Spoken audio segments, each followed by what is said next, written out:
Oh my goodness, it's been a minute since I could record, and I hate getting off schedule, but I'm back. Hopefully, with all the videos and posts that I scheduled, we're not too late. I think I still got some coming out, so this video that I'm recording now is going to be for next week. Anywho, on today's episode of Pretty Girl Rich Era, let's talk about someone who is very, very powerful in the feminine category, that niche. She has it locked down, and that is the Miss April Mason. We're going to talk about some of the lessons that she shared that are truly timeless. They're evergreen. You can use them over and over again. Your child will be able to use them. Their child and their child, your great, great, great grandchild will be able to use these lessons, and the same still applies. Because being in your feminine isn't about all that striving, and it's really not about the physical. It's about becoming. And now that I say this, it's about being and becoming, because now that I think about this, Michelle Obama has a book called Becoming. So if any of you have read that book, let me know in the comments. Did it have anything to do with being feminine? And I am going to put that on my list of books to read. Anywho, being in your feminine is about returning to that version of you that already exists. And I can say this because usually when we go through some type of trauma, betrayal, hurt, resentment, that is when our feminine slowly starts to fade away, but it's still in there. So in this video, I'm breaking down some of my favorite takeaways from April Mason. And I'm also going to share my own thoughts on why women from the older days seem to move differently. Why love feels different. I don't think it's really different, but it looks different to us because it's a different generation and we're not going for what they went for, and all this and that. And how to attract different, because I'm doing it myself. I'm literally in it right now, attracting it. So I see it happening, so I can give you real life tips and examples on this. So let's get into it. To lead with divine femininity is being exactly what you are as a woman. I look at femininity as Mother Nature. Mother Nature nurtures us, brings us the sunshine, brings us the rain, provide resources, feed us. Mother Nature is also destructive, can also cause catastrophe, and will destroy anything in its path. At the same time, after it's all over, Mother Nature calms down and you get back to getting your resources and you're nurtured again. That's what I view femininity as. It's not this pseudo performance femininity. What I see now and what I see all over Beyonce's internet is performance femininity. The hair, the makeup, things that can be purchased at a beauty supply store. Yeah. Class and decorum is now being described as feminine. The color pink, wearing dresses, that has nothing to do with femininity. Can it enhance? Yes, but that's not what it is. It's you being in your authentic self, walking in your femininity, your spirituality, your sensuality, and your womanly wisdom. God calls wisdom her for a reason. But we live so much so in a disconnected world that women don't even feel anymore. We literally have had to turn our natural, instinctual, biological makeup to connect and say, I don't want that. I would rather be by myself. And you're lying. And I'm like, you can be okay with saying, yeah, I want a husband. An amplified woman is a woman that sees a man.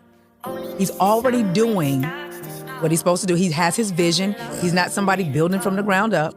She comes in and be the side mirrors because he's looking directly rear view. He's already in the car. So that means he's accomplished it already, right? He's not somebody you trying to, well, what you gonna do with your life and all of this and that. No, that ain't him. Particular type of man who already got his stuff together. That's the kind of man that you need. But you come in and sprinkle your April Mason on it and it explodes. He knows what he's doing. He's operating in it. Maybe not at the level that he wants, but here the feminine energy comes that creates a safe place. The version of you that you are right now is why you have what you have. You got to make a complete identity switch to get something different. And so what happens is when people aren't ready to do that, they will always go back to the low-hanging fruit that they're accustomed to. Because your presence will require something different. Heal the boy in him and the man you want will show up. A divine, feminine, wise woman her presence can heal him. They thought I said do something. I didn't say do. I said B. One of the biggest mistakes a woman can make when she truly desires marriage or companionship is... I believe one of the biggest mistakes a woman can make when she truly desires marriage or companionship is keeping herself busy and isolating during her transformation. Many women pull back from men thinking that hiding out and working on themselves in silence is preparing them for real connection. But here's what most don't realize. You won't fully know how much you've grown or what still needs to be adjusted until you're in the presence of men. It has to be witness love. It's easy to talk a good game, but how will you know what still triggers you? What actually feels safe now? Where you still shrink, harden, or need to establish more boundaries? You can buy every book I've written, attend all of my events, take every course that I've created, but none of that replaces real world interaction with the masculine. Healing in private might feel productive and safe, but that's not the final stage. And if we're being honest, most aren't healing in private, they're simply hiding. You can always tell by the conversations that they have that are still connected to their former identity. So love, listen. If no man is seeing the woman you're becoming, you're not testing the strength of your mastery, you're simply rehearsing. The real refinement happens in the dynamic. That's where your transformation reveals itself, or it doesn't. Women, and I got to say this, that women, we do, and I was guilty of it too. We always think we're so fabulous, darling, until we're asked the hard questions, like what makes you valuable, and don't give me what you do, how many degrees you've accomplished, what you've accomplished, your good credit, your sex tricks, your nice body, and your pretty face. Take those off the table. Oh, boy. And tell me who you are. I did a tour, and that was the first question I asked every tour stop that I went. I said, y'all know me. Y'all paid to be here. Tell me who you are. And I made as many of as I could get up and tell me who they are. But only, I would say 99% of them could not tell me who they are. They told me what they did. They told me they were a mother. They told me about their career. They told me I'm God-fearing. They told me basic stuff. I said, now go tell me, take off the mask and tell me who you are. What makes a man want to marry you? What? And don't mention any of those things. Real quick. When you vet a person, you're not going to be looking for somebody that you're going to argue with all the time. Hopefully not. Hopefully not. You're looking for someone whose lifestyle, whose standards and values, and even some way how they process information is a taint a little bit like yours. Facts. So I wasn't I'm not a disagreeable woman because I'm choosing the men that I'm choosing to engage with. Yes. I'm not going to choose somebody that we going to argue all the time. And I know that your personality and mine don't mesh, but because you find no, I don't do that. That's why I say women don't vet properly. I vet to the point it's like, okay, let me see if our lifestyles align. Let me see how he processed this. Let me see what he thinks about it. Let me see his circle of friends and how they view marriage. Yeah. Like I just taught a class Saturday called How to Vet, the Art of Vetting a Man.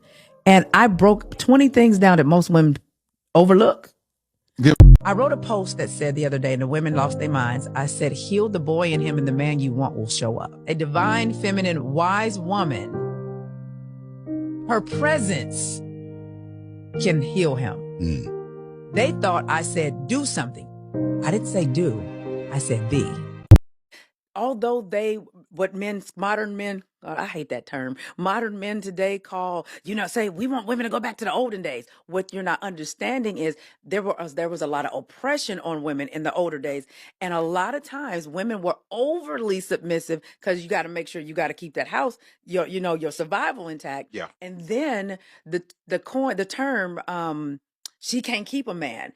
That was looked at as derogatory toward a woman because keeping a man was your survival. Yeah. So you're looked at as your ability to keep a man, that's where your value came from. So now we go through decades of women fighting for their rights, right? We finally get a certain level of rights, right? But what happened was the women that came before us pushed us, get educated, get educated, get educated, right?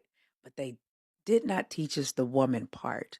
So now we have a lot of women who are, especially in the African-American community, Black women that are the most educated and the least married. Yeah. It's not because they can't be wives. it's because we weren't given that same push to learn how to be the wife. We were giving the same push to learn how to be worker bees. Gotcha. So now the type of men that most women come to me for, those men are okay with you being educated, but they're looking more for the wife qualities. So we're not taught to put the same effort into developing as feminine women as we are to go get the bag and be a boss chick and be a bad bitch girl. Mm-hmm. What do you really want? Not the old version of you, but the woman that you want to become. How would she act? Where would she go? What kind of men would she choose? What would her bank account look like? What car would she drive? How would she live? What would her health look like? That's the identity that I took on. But here's the kicker. Most people can't take on that identity because they're afraid to live in the now. They say, that's not really who I am. I'm faking it. You want me to fake it? No, I want you to become it. When you walk in becoming a thing, it becomes a part of your identity. No longer can you walk around and say, you know what? If I do that, they gonna think, who cares? Look at their life. And I wanted you to ask yourself, my mama's life, my daddy's life, my family's life, what I believe that they taught me, what does their life look like? And would you want it? I didn't want what my family had because they ain't had nothing. But won't he do it? The version of you that you are right now is why you have what you have. You got to make a complete identity switch to get something different. And so what happens is when people aren't ready to do that, they will always go back to the low-hanging fruit that they're accustomed to, because your presence will require something different. So let's be real. Marriages back in the day lasted longer, but not always because they were healthy or happy. A lot of women stayed because they had to, not because they wanted to. The laws, society, and culture weren't in our favor. Women didn't have real independence back then. It was actually shunned upon. They couldn't just leave and build a life on their own the way we can today. Like, we have so much freedom. So many of our grandmothers endured things out of survival, not love. Maybe it started with love, but baby, 30 years and them 40, 50 years down the line, it was out of survival. And what happened is we saw our mothers and grandmothers stuck in survival mode. And when we finally gained independence, we swung all the way to the other side. I don't need anyone. I could do it all by myself, this, and that. Now, we're finally learning how to find balance. We're realizing that it's not about depending on a man or doing everything alone. It's actually about partnership, a healthy interdependence partnership, learning to be soft and strong. So I'll give you this tip. We got to start defining what partnership looks like for your individual self. It's okay to be independent, but it's also okay to receive love and protection and that support you want from your husband. It ain't even got to be your husband, from your man, your whoever. You can be both independent and feminine, powerful. You could be peaceful. You could be working. You could be a boss babe. You could be a wife. You could do all of that.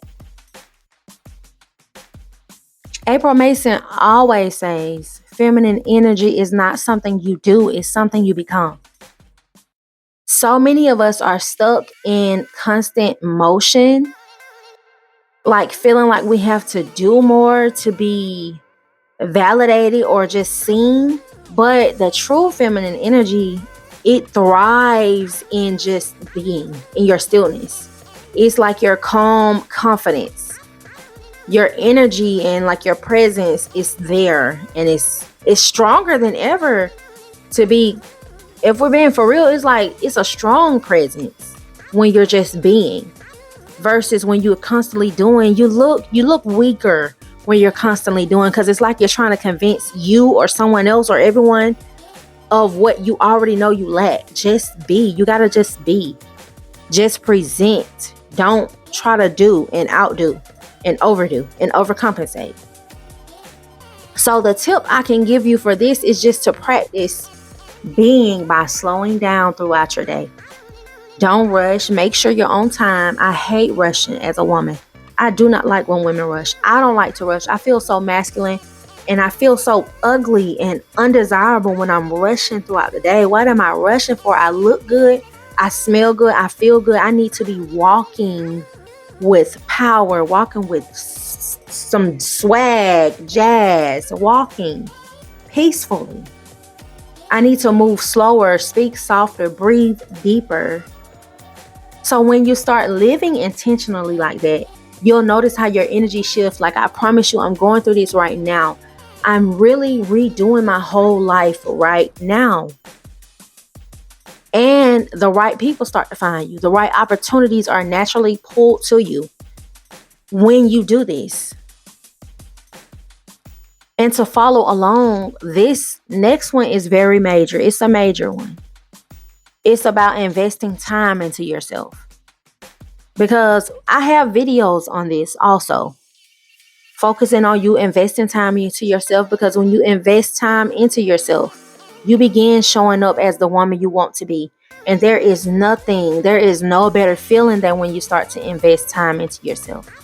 When you stop rushing, you start planning out your days and start planning out your weeks. That's part of investing time into yourself. Making sure you're doing what you need to do for your better future, for your better self.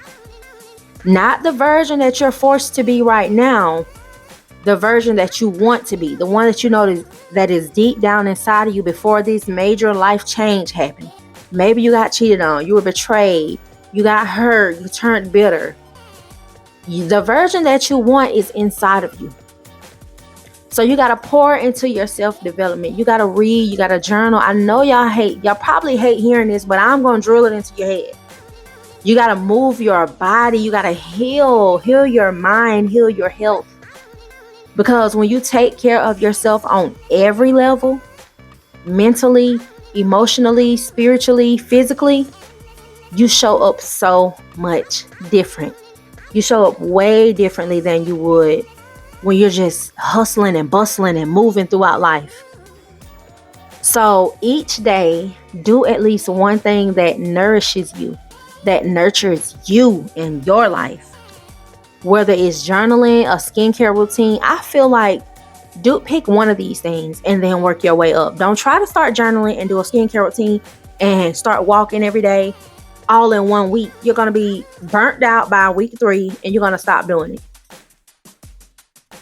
So you need to start saying no to stuff that drains you. Even if it can just be driving someone from here to there. If you don't want to do it, say no. Respectfully decline. Oh, I can't do it right now. It doesn't fit into my schedule. Maybe some other time. That's how you invest into yourself. And lastly, stop hiding during your transformation. Oh my gosh, I wish I can go back and get my behind out that door. You just don't understand. I wish I can go back and get out that door. I was hiding during the glow up, and I'm still in the glow up right now, but I'm not hiding as much anymore. I have a few kinks to comb out, but if I had those things combed out, I definitely would be everywhere. That's kind of an excuse, but it's not at the same time, because you don't know what I got going on now. Okay, sisters, okay, cousins, let's get it together. But yes, please stop hiding during your transformation. You do not need to wait until you're finished. I'm saying this with quotation marks. I'm doing my hands like the little bunny ears that go up and down, quotation marks. You do not need to wait until you're finished to show up. The glow up isn't about being perfect. It's about getting your butt out that door and showing people what's going on now. And it ain't even about showing people, but it's about showing yourself, building your own confidence. When you show up consistently, even when you're growing, even while you're still glowing up, you're going to build that confidence and that self-trust. And baby, when that self-trust builds up in you, your chest going to be so big. Like it's going to be like, you know how the gorilla come out and hit that chest because they know what time it is. They know what they're about. That's how you're going to be. So you need to start showing up now as the person you want to be. Just like I said, start the journaling right now. Then next week, okay, you got your journaling down pat. You might only journal 2 days out the week. You might journal on Sunday before the week starts. And then you might journal on Friday after the week has finished to reflect on what worked and what didn't work. So now you got the journaling. Now this next week come up. You already journal 2 days out the week. You're about to start your skincare routine. So just add on stuff. Start showing up as her now. Don't wait. Start showing up as her now. Post the content that you need to post. Go to that event, whether your friend canceled or not. Wear that outfit. Record that video like I'm doing right here, right now. Because your transformation, first of all, needs to be documented some type of way through picture journaling, journaling on your phone, video journaling, and putting it in a folder so you can come back and look to. But do not hide your glow up. Do not hide your transformation. It deserves to be shown to the world. It deserves to be documented so you can go back and look where you've grown from. At the end of the day, your feminine energy is what's going to set you apart. It's what's going to get you to the next level where you want to go. And it's not about being perfect. Like I told you earlier, Mother Nature, she'll come through and wreck something and tear something up. But then afterward, she's the calm after the storm. So it's not about being perfect. You just got to be self-aware. You got to build that confidence for yourself. You got to align yourself with how you want to live, with what's for you. And you got to just be soft, just flow. Don't try to walk around being a hard body all the time. You're not a man. Like, be in your feminine. Love yourself. Love your life. Love being a woman. That is one of the best things ever. I do not want to be reincarnated as a man ever. I want to be a woman every time. So take these lessons, pour it back into yourself, pour it into your friends, have a little girls' night group chat. And remember, matter of fact, share this video in that group chat. You always sharing that screenshot of that man, of his stories, or looking at who watching your stories. Share this video in that group chat. Because when you start being and stop doing, everything that is meant for you gonna flow to you with ease. It's gonna gravitate towards you. If you enjoyed this video, don't forget to like, comment, and subscribe. And like I said, share this to that group chat.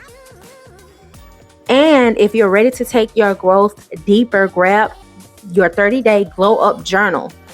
It'll help you build habits to align with your highest self. You can get it now on Amazon or through the link in the description. It's always down there in the description. This is Pretty Girl Rich Era, where we heal, level up, and become the best version of ourselves. And before I go, I have a new journal coming out. It's a 30-day journal, but it's not like a 30-day journal planner. It's a new one, and oh my goodness, I think you're going to love it so much. So until next time, stay tuned to Pretty Girl Rich Era, because you know I'm coming back.